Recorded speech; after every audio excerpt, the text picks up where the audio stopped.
Ito yung tatlong bagay na tinanggal ko sa aking account para matulungan ako makapasok sa content monetization ni Meta.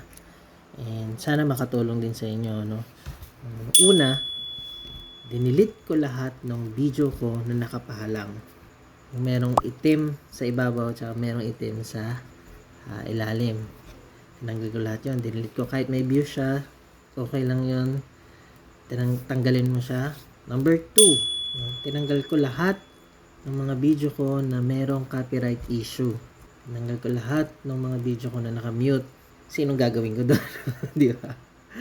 So, tinanggal ko yun para malinis yung account ko. Yung number 3, tinanggal ko lahat ng mga video ko or post ko na hindi related sa aking account. Kasi yung account ko is about probinsya. No?